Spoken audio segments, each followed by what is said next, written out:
আসসালামু আলাইকুম। আজকে গরুর মাংসের এমন একটা রেসিপি শেয়ার করব যে রেসিপিটি দেখে অবাক হয়ে যাবেন। মাত্র অল্প কয়েক টুকরো গরুর মাংস দিয়েই পরিবারের সবার মন জয় করে নেওয়ার মতো একটা রেসিপি শেয়ার করব। এই রেসিপিটি তৈরি করতে খুব বেশি মাংসের প্রয়োজন হবে না। একেবারে অল্প মাংস দিয়েই কিন্তু আপনারা মজার এই রেসিপিটি তৈরি করতে পারবেন। আর এভাবে রেসিপিটি তৈরি করলে দেখবেন পরিবারের সবাই অনেক বেশি পছন্দ করবে। তো চলুন দেখে নিন এখানে রেসিপিটি আমি কিভাবে তৈরি করেছি। আর রেসিপিটি ভালো লাগলে প্লিজ চ্যানেলটিকে সাবস্ক্রাইব করতে ভুলবেন না, সেই সঙ্গে ভিডিওতে একটি লাইক দিয়ে দিবেন। তো এখানে আমি কয়েক টুকরো গরুর মাংস নিয়েছি। এবার এই মাংসগুলোকে আমি ছোট ছোট করে কেটে নিব। আজকের গরুর মাংসের এই রেসিপিটি আমি একেবারে ভিন্ন স্টাইলে তৈরি করব। তো এখানে যেহেতু আমি অল্প পরিমাণে গরুর মাংস নিয়েছি, তাই রেসিপিটি একটু ভিন্নভাবে তৈরি করে নিব। তো এখানে সবগুলো গরুর মাংসকে আমি এরকম ছোট ছোট করে টুকরো করে কেটে নিয়েছি। এবার এই মাংসগুলোকে খুব ভালোভাবে ধুয়ে আমি পানিটাকে ঝরিয়ে নিব। তো এখানে এরকম একটি ঝাঁঝরিতে নিয়ে খুব ভালোভাবে ধুয়ে পানিটাকে ঝরিয়ে নিচ্ছি। তো এখানে মাংসগুলোকে আমি এখানে ধুয়ে পানিটাকে ঝরিয়ে নিয়েছি। নিয়ে সরাসরি এগুলোকে একটা পাতিলের মধ্যে দিয়ে দিলাম। এবার এখানে আমি দিয়ে দিব 1 টেবিল চামচের মতো আদা বাটা, 1 টেবিল চামচ পরিমাণের মতো রসুন বাটা, দিয়ে দিব স্বাদ মতো লবণ। এবার দিয়ে দিব আমি মরিচের গুঁড়া, দিয়ে দিব হলুদ গুঁড়া, ধনিয়া গুঁড়া, গোলমরিচের গুঁড়া, গরম মশলার গুঁড়া, ভাজা জিরার গুঁড়া। এবার এতে অ্যাড করব ধনিয়া পাতা কুচি, আর এখানে পেঁয়াজ কুচি দিয়েছি। তো এখানে আমি এই অল্প পরিমাণে মাংসের জন্য এরকম ছোটো 1 বাটি পরিমাণ পানি দিয়ে দিলাম। যেহেতু আজকে আমি অল্প মাংস তৈরি করছি, তাই এখানে রান্নাটা আমি এভাবে করে নিব। সাথে এখানে 1.5 টেবিল চামচের মতো সরিষার তেল দিয়ে দিলাম। এবার এগুলোকে একটু মিশিয়ে নিব। তো এখানে এগুলোকে ম্যারিনেট করার কিছু নেই, যেহেতু মাংসগুলো ছোট ছোট করে কেটে নেওয়া হয়েছে। এগুলো কিন্তু খুব তাড়াতাড়ি সিদ্ধ হয়ে যাবে। তো সরাসরি এখানে চুলাটা আমি অন করে দিব। চুলার আঁচটা মিডিয়ামে রেখে আমি এগুলোকে জাল করে নিব। তো এগুলো জাল হতে হতে এখানে আমি কিছু আলু কেটে নিব। তো এখানে আমি 5টি কাঁচা আলু নিয়েছি। এবার এই আলুগুলোকে আমি ছোট ছোট কিউব করে কেটে নিব।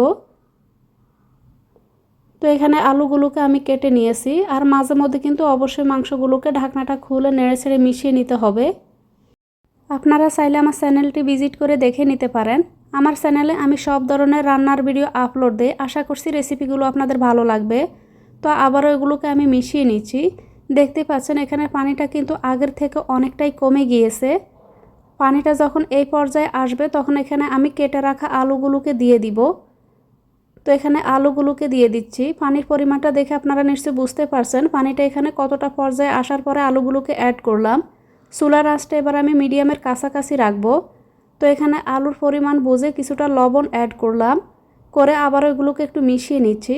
চুলার আঁচ এখানে মিডিয়ামের কাছাকাছি রেখে ঢাকনা দিয়ে ঢেকে এগুলোকে আমি কিছুক্ষণ পর নেড়ে সিদ্ধ করে নিব। তবে এখানে আলুগুলোকে কিন্তু পুরোপুরি 100% সিদ্ধ করে নিব না। আলুগুলোকে আমি প্রায় 90%-এর মতো সিদ্ধ করে নিব। না হয় দেখা যাবে পরবর্তী প্রসেসের সময় আলুগুলো ভেঙে যেতে পারে। তাই এখানে আলুগুলোকে কিন্তু পুরোপুরি 100% সিদ্ধ না করে আমি 90%-এর মতো সিদ্ধ করে নিব। তো এখানে আলুগুলো যেহেতু প্রায় সিদ্ধ করা হয়ে গিয়েছে, আর পানিটা দেখতে পাচ্ছেন এখানে শুকিয়ে যায়নি, তাই আমি এখানে আর ঢাকনাটা দিব না। ঢাকনাটা না দিয়ে চুলার আঁচটা এখানে মিডিয়াম করে দিয়েছি। মিডিয়াম করে দিয়ে আমি এখানে পানিটাকে শুকিয়ে নিয়েছি। তো পরবর্তী প্রসেসের জন্য অবশ্যই কিন্তু পানিটাকে প্রথম স্টেপের এই পানিটাকে কিন্তু পুরোপুরি শুকিয়ে নিতে হবে। তো পানিটা এখানে পুরোপুরি শুকিয়ে গিয়েছে। এবার মাংসের এই মিশ্রণটাকে আমি একটা বাটিতে নিয়ে নিব। তো আজকের এই রান্নাটি করার সময় আমি একটি পাতিলই ব্যবহার করব। তো এখানে মাংসগুলোকে একটা বাটিতে নিয়ে নিলাম। সেম পাতিলের মধ্যে দিয়ে দিব আবারও কিছু সরিষার তেল, সাথে দিয়ে দিব এখানে আস্ত কিছু মশলা। তো এখানে আমি তেজপাতা, দারুচিনি, লবঙ্গ আর এখানে আস্ত জিরা আর কয়েকটি শুকনো মরিচ নিয়েছি। এবার এই মশলাগুলোকে আমি দিয়ে দিব। তো এখানে শুকনো মরিচগুলোকে আমি মাঝখান থেকে এভাবে ভেঙে নিয়েছি। এবার এগুলোকে আমি কিছুক্ষণ ভেজে নিব, যেন মশলা থেকে ফ্লেভারটা বের হয়। খুব সুন্দর একটা যখন ঘ্রাণ ছড়াবে তখন এখানে আমি দিয়ে দিব কিছু পেঁয়াজ কুচি, রসুন কুচি, তার সঙ্গে নিয়ে নিলাম এখানে 2টি কাঁচা মরিচ। তো এখানে রসুনগুলোকে এরকম পাতলা পাতলা করে কেটে নিয়েছি। এবার এগুলোকে আমি কিছুক্ষণ ভেজে নিব। তো এখানে পেঁয়াজ আর রসুনের পরিমাণ বুঝে দিয়ে দিলাম সামান্য একটু লবণ, সুন্দর একটা কালারের জন্য দিয়ে দিলাম মরিচ গুঁড়া আর হলুদ গুঁড়া। এবারে পেঁয়াজ আর রসুনটাকে আমি হালকা বাদামি কালার হওয়া পর্যন্ত ভেজে নিব। এগুলোকে কিছুক্ষণ ভেজে নিলে দেখবেন খুব সুন্দর একটা গ্রান ছড়াবে। তো রেসিপিটি পারফেক্টভাবে করার জন্য কিন্তু অবশ্যই এখানে পেঁয়াজ আর রসুনটাকে এভাবে ভেজে নিতে হবে। এতে করে মাংসের স্বাদটা কিন্তু অনেক গুণ বেড়ে যাবে। তো দেখতেই পাচ্ছেন আমার ছোটো 3.5 বছরের ছোটো মেয়েও এসে আমাকে হেল্প করছে।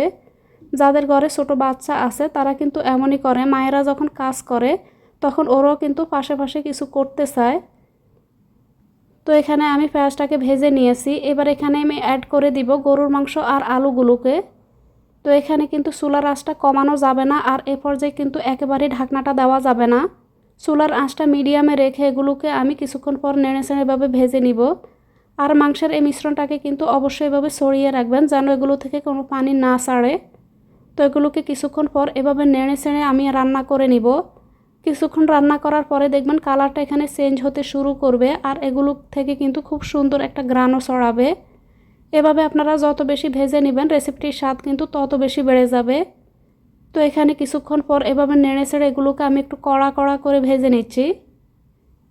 তো ঢাকনাটা কিন্তু অবশ্যই দিতে যাবেন না, না হয় দেখা যাবে এগুলো থেকে পানি ছেড়ে কিন্তু স্বাদটা নষ্ট হয়ে যাবে। তো এখানে আমি কিছুক্ষণ ভেজে নেওয়ার পর এগুলোকে এরকম ঝরঝরে করে নিয়েছি। এরপর চুলার আঁচটা বন্ধ করে দিয়েছি। দেখে নিশ্চয়ই বুঝতে পারছেন কতটা ইয়াম্মি হয়েছে। অল্প মাংস দিয়ে সবার মন জয় করার মতো এভাবেই আপনারা রেসিপিটি তৈরি করে নিতে পারেন। পরিবারের সবাই দেখবেন অনেক বেশি খুশি হয়ে যাবে। এভাবে গরুর মাংসের এই রেসিপিটি তৈরি করে আপনারা চাইলে ভাত, লুচি, রুটি, পরোটা যে কোনো কিছুর সঙ্গে সার্ভ করতে পারেন। খেতে কিন্তু অসাধারণ লাগবে। তো এখানে আমি এই রেসিপিটি তৈরি করে কিন্তু বাসার সবাই কিন্তু তৃপ্তি সহকারে খেতে পেরেছি।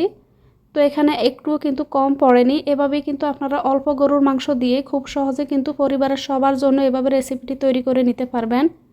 তো একটি গরুর মাংসের টুকরা আপনাদেরকে এখানে ছিঁড়ে দেখিয়েছি কতটা নরম হয়ে গিয়েছে। আশা করছি আমার আজকের এই সহজ মাংসের রেসিপিটি আপনাদের অনেক ভালো লেগেছে। রেসিপিটি ভালো লাগলে চ্যানেলটি সাবস্ক্রাইব করতে ভুলবেন না। সবাইকে অনেক ধন্যবাদ।